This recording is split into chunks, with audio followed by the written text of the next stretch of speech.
ప్రభు దర్శించాడు. అప్పటిదాకా చాలామంది దేవుళ్ళు ఉన్నారు, 33 కోట్ల మంది ఉన్నారు, లేకపోతే అంతమంది ఉన్నారు, ఇంతమంది ఉన్నారు అని ఒప్పుకున్న నువ్వు యేసు ప్రభుని తెలుసుకున్న తర్వాత ఏం మొదలు పెడతావంటే యేసు ఒక్కడే దేవుడు అంటావు. ఖచ్చితంగా గట్టిగా ఈ మాట పట్టుకుంటాను. యేసు ఒక్కడే దేవుడు, ఆయన చెప్పింది సత్యం, ఆయనే సృష్టికర్త. ఎందుకంటే సృష్టి యొక్క ఆవిర్భావాన్ని గురించి డీటెయిల్డ్గా వివరించింది ఆయన. సృష్టి పాపంలో పడ్డప్పుడు విమోచించడానికి ప్రాణం పెట్టిన కన్న తండ్రి ఆయన. రేపు సృష్టిని లయము చేసే లయకర్త కూడా ఆయన నువ్వు అంటావు. మొత్తం ఆయనే, ఆయన ఒక్కడే అంటావు. ఈ మాటతో అప్పటిదాకా నీతో కలిసి ఉన్న ఫ్యామిలీ మెంబర్సు ఫస్ట్ నిన్నేమనుకుంటారంటే నీకు పిచ్చి ఎక్కింది అనుకుంటారు. ఏం మాట్లాడుతున్నావు, నీకేం పిచ్చా? నిన్నగాక మొన్న నమ్ముకున్నావు యేసుప్రభు యేసుప్రభు అని. అంతకుముందు ఎంతమందికి మొక్కాం?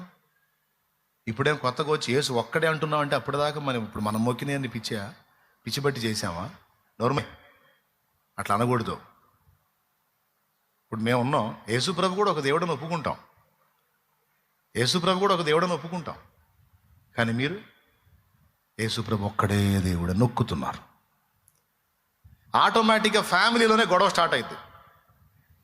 ఇక నువ్వు ప్రశ్న వేస్తుంటావు, వాళ్ళేమో నిన్ను ఎగతాళి చేస్తుంటారు, నువ్వు కొన్నిసార్లు వాళ్ళని ఎగతాళి చేస్తావు, చిన్నగా వివాదం అయిపోయింది.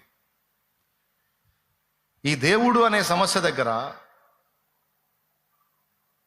తండ్రి కొడుకులకు కూడా గొడవ వచ్చేస్తుంది, తల్లి కూతురులకు కూడా గొడవ వస్తుంది. కూతురు అంటది అమ్మ దేవుడు ఒక్కడే అని, తల్లి అంటది నోర్మై 33,33,33,333 మంది అని వేదం చెప్పింది, నోర్మై అంటారు. లేదు మమ్మే దేవుడు ఒక్కడే, ఆయన ప్రభు అయిన యేసుక్రీస్తు. నిన్ను ఆ పాస్టర్లు ఇట్ట చేశారే, నిన్ను ఆ పాస్టర్లు ఇట్ట చేశారు. ఒకప్పుడు ఇలా లేవు నువ్వు. నీ ముఖం చూస్తుంటే చిరాకు పుడుతున్నా. అసలు నీ ముఖం చూపివాకు, నాకు తన్నాలనిపిస్తుంది నిన్ను.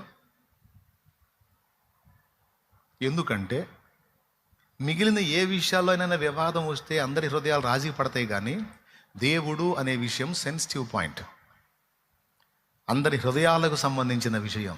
అందుకే కన్న తల్లి కూడా బిడ్డను అసహించుకుంటుంది దేవుని దగ్గర. అందుకే కన్న తండ్రి, ఎంతో ప్రేమించే తండ్రి కూడా నీకు శత్రువు అవుతాడు దేవుని దగ్గర. నేను ఇంతమందికి మొక్కుతున్నాను రా, నువ్వు కూడా మొక్కాలి తల్లి అంటాడు. లేదు డాడీ, దేవుడు ఒక్కడే, ఆయన ప్రభు అయిన యేసుక్రీస్తు. వాళ్ళు అంతమంది ఉన్నారు మొక్కమంటున్నారు, వాళ్ళు ఎవరు మన పాపాల కోసం ప్రాణం పెట్టలా. యేసయ్య మన పాపాల కోసం ప్రాణం పెట్టి తిరిగి లేచిన ఏకైక దేవుడు, ఆయనే దేవుడు, ఆయనే పరిశుద్ధుడు, ఆయనే నీతిమంతుడు అన్ను అంటాం.